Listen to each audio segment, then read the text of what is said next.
بسم اللہ الرحمن الرحیم۔ حضرت ابن عباس سے مروی ہے کہ اللہ تعالیٰ نے حضرت موسیٰ علیہ السلام کے زمانے میں ایک پرندے کو پیدا فرمایا تھا۔ اس کو عنقا کے نام سے پکارا جاتا تھا، جس کے دونوں جانب 4 بازو تھے۔ وہ چہرے کے اعتبار سے انسان کی شکل کا تھا۔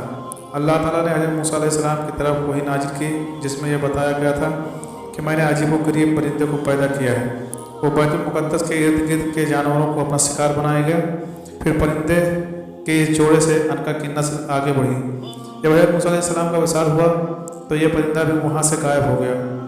اس نے حجاز کی سرزمین کو اپنی رہائش بنا لیا تھا۔ روایت میں ہے کہ عرب کے شمالی علاقوں میں اہل رس کی قوم آباد تھی۔ اہل رس کے علاقے میں یہ ایک بہت ہی بڑا پہاڑ پایا جاتا تھا، جس کو مف کے نام سے دنیا جانتی تھی۔ اس پہاڑ میں بے شمار پرندے اور جانور موجود تھے۔ ان پرندوں میں عنقا بھی پرندہ موجود تھا۔ یہ پرندہ سال بعد اس پہاڑ سے باہر نکل آتا تھا۔ یہ پرندہ دوسرے پرندوں اور جانوروں کا شکار کر کے پیٹ پالتا تھا۔ ایک دفعہ عنقا کو کئی مدت تک کوئی کھانے پینے کو نہ ملا۔ وہ پرندہ اپنی بھوک مٹانے کے لیے انسانوں کی آبادی میں آ گیا اور ایک بچے کو اٹھا کر آسمانوں کی طرف لے گیا۔ اس کے بعد ایک لڑکی کو اٹھا لے جا کر چلا گیا۔ ان دنوں اللہ تعالیٰ نے ایک نبی کو مبعوث کیا تھا، جن کا نام حنظلہ علیہ السلام تھا۔ حنظلہ بن صفوان ایک پیغمبر تھے، جنہیں بعض روایت کے مطابق اللہ نے اصحاب رس کی جانب بھیجا تھا۔ گو کہ ان کا تذکرہ قرآن مجید اور حدیث میں سر احتاط نہیں ملتا۔ ہم ابن کثیر نے اپنی کتاب قصص الانبیاء میں ان کا ذکر کیا ہے۔ سب سے پہلے حافظ ابن عساکر نے اپنی کتاب تاریخ دمشق میں شہر دمشق کی تعمیر کے جیل میں ان کا ذکر کیا ہے۔ وہ لکھتے ہیں کہ اللہ تعالیٰ نے حنظلہ بن صفوان کو اپنا پیغام دے کر اصحاب رس کے پاس روانہ کیا، لیکن انہوں نے اپنے پیغمبر کو جھٹلایا اور انہیں قتل کر دیا۔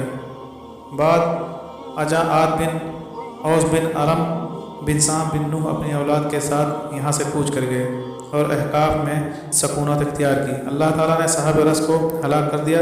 عربی میں عنق گردن کو کہتے ہیں، چونکہ اس پرندے کی گردن لمبی ہوتی ہے، لہٰذا اس نسبت سے اسے عنقا کہتے ہیں، جبکہ فارسی میں اسے سمر کہنے کی وجہ یہ ہے کہ اس میں 30 سی پرندوں ملک کی خوبیاں پائی جاتی ہیں۔ ہندی میں یہ اس لیے امر پکشی یعنی صد ازدہ رہنے والا پرندہ ہے کہ یہ مر کر دوبارہ جی اٹھتا ہے۔ اس کو اوسط 1000 سال تھی۔ ناظرین گرامی، جب اس پرندے نے انسان کو اٹھانا شروع کیا تو لوگوں نے عنقا کی شکایت حضرت حنظلہ علیہ السلام سے کی۔ اس وجہ سے حضرت حنظلہ بن صفوان علیہ السلام نے عنقا کے لیے بددعا کی۔ اللہ تعالیٰ نے پیغمبر کی دعا قبول کرتے ہوئے عنقا پر آسمانی بجلی نازل کی، جس کی وجہ سے عنقا برباد ہو گیا۔ اس دن کے بعد اس نسل کا کوئی بھی پرندہ دنیا میں دیکھنے کو نہیں ملا۔ مفسرین نے لکھا ہے کہ اہل رس کو اہل رس اس لیے کہتے ہیں کہ وہ جس علاقے میں آباد ہوئے تھے وہاں ایک کنواں تھا۔ یہ کنواں قوم سمود نے کھدوایا تھا۔ اہل رس اس کنویں سے ہی خود پانی پیتے تھے۔ اس کنویں سے اپنی کھیتی باڑی اور جانوروں کو پانی پلاتے تھے، اس لیے ان لوگوں کو اہل رس کہا جاتا تھا۔ ان کا ایک بادشاہ جو الوس کے نام سے مشہور تھا، جب وہ اس دنیا سے چلا گیا تو شیطان نے اس قوم کو گمراہ کرنے کے لیے اس کے جسم میں داخل ہو گیا۔ اہل رس نے اپنے بادشاہ کے جسم سے یہ آواز سنی کہ میں نہ کھاتا ہوں اور نہ ہی مجھے موت آئے گی، میں ہی تمہارا معبود ہوں۔ اس طرح وہ قوم کفر اور شرک میں مبتلا ہو گئی۔ وہ بادشاہ کے اس مردے جسم کو پوجنے لگے۔ اللہ تعالیٰ نے ان کی طرف حضرت حنظلہ علیہ السلام کو بھیجا۔ ان کو خواب میں وہی نازل ہوتی تھی۔ اہل رس کو حنظلہ نے بتایا کہ بادشاہ مر گیا ہے۔ یہ بادشاہ کی روح نہیں ہے، بلکہ یہ تو شیطان آپ سب کو گمراہ کرنے میں لگا ہوا ہے۔ توبہ کر لو، اللہ کسی کی عبادت نہ کرو۔ وہ قوم حضرت حنظلہ کی باتیں سن کر آپ علیہ السلام کے دشمن ہو گئے تھے۔ بات یہاں تک پہنچ گئی کہ ان لوگوں نے اپنے پیغمبر کو شہید کر دیا۔ آپ علیہ السلام کو شہید کرنے کے بعد اس کنویں میں پھینک دیا تھا۔ اللہ تعالیٰ کی طرف سے اس قوم پر عذاب نازل ہوا اور کنواں بالکل خشک ہو گیا۔ جب کنواں خشک ہوا تو کچھ دنوں کے اندر اندر اس قوم کے سب لوگ پیاسے ہی مر گئے۔ درندوں نے ان لوگوں پر حملہ کر کے ان سب لاشوں کو کھا لیا۔ اس طرح اہل رس کا یہ علاقہ سنسان ہی اور ریگستان میں بدل گیا۔ عنقا پرندہ بہت ہی عجیب و غریب اور دور دراز پرواز کرتا تھا۔ کتابوں میں ملتا ہے کہ عنقا سورج کے غروب ہونے کے مقام پر پایا جاتا تھا۔ جسم و جسمات کے اعتبار سے یہ پرندہ بہت ہی بڑا ہوتا تھا۔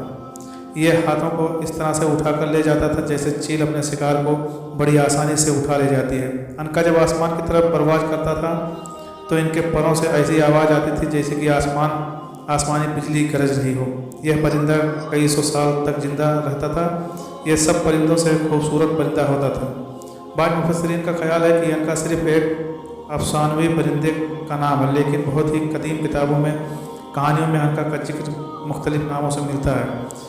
قدیم مصر کی تاریخ میں عنقا کو بینو نام سے جانا جاتا تھا، جن کی مثال مصر کے قدیم کھنڈرات میں نظر آتی ہے۔ کہا جاتا ہے کہ قدیم مصر میں عنقا کا ایک مندر بھی موجود تھا، جس مندر میں عنقا سال کے بعد چکر لگاتا تھا۔ ہندو مذہب میں عنقا سے ملتا جلتا ایک پرندہ گروتا کے نام سے مشہور ہوا ہے، جسے دیوتاؤں کی سواری مانا گیا ہے، جو اس کائنات میں اڑنے کی صلاحیت رکھتا ہے۔ ہندو مائتھولوجی میں گروڑ کو پرندوں کا راجا مانا جاتا تھا۔ جن پرندے کا جسم انسان کی طرح ہوتا ہے، ان کے ہاتھ اور پاؤں ایک بڑے باج کی طرح نظر آتے ہیں۔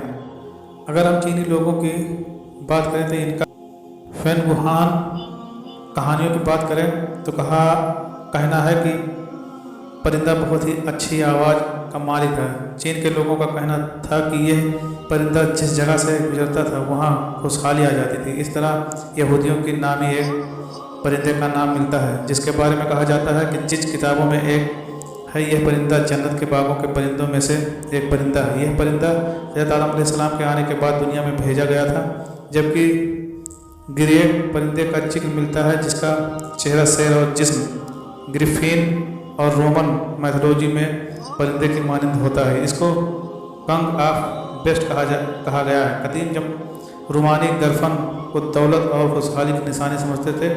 گرفن شمال کی پہاڑیوں میں رہا کرتا تھا، جہاں یونانیوں کے مطابق اپولو دیوتا سال میں ایک ہی بار ظاہر ہوا کرتے تھے، اور گرفن ان کے خزانوں کی حفاظت کیا کرتے تھے۔ ایک مفسرین کے مطابق جب سکندر اعظم دنیا کو فتح کرنے کے لیے نکلا تو اس کا سامان گرفین سے ہوا، جسے اس نے پکڑ کر قید کر لیا تھا۔ کہا جاتا ہے کہ سکندر اس پرندے پر سوار ہو کر ایک 7 دن کے سفر پر بھی روانہ ہوا تھا۔ اتنے زیادہ تہذیبوں کے مطابق عنقا کی تصویر پینٹنگ مورتیاں سے ظاہر ہوتا ہے کہ اس طرح سے پرندے اور جانور پرانے زمانے میں ہوا کرتے تھے، لیکن بات یہ ہے کہ انسان اس پر یقین نہیں کرتا ہے جب تک اس کو اپنی آنکھوں سے نہ دیکھ لے۔ اس طرح ڈائناسور کو بھی ہم نے اس وقت ہی مانا تھا جب ہم کو اس کی باقیات حاصل ہوئی تھی۔ ہو سکتا ہے کہ ہم عنقا کے بارے میں بھی جانکاریاں مل جائیں جس سے ہم کو پتہ چلے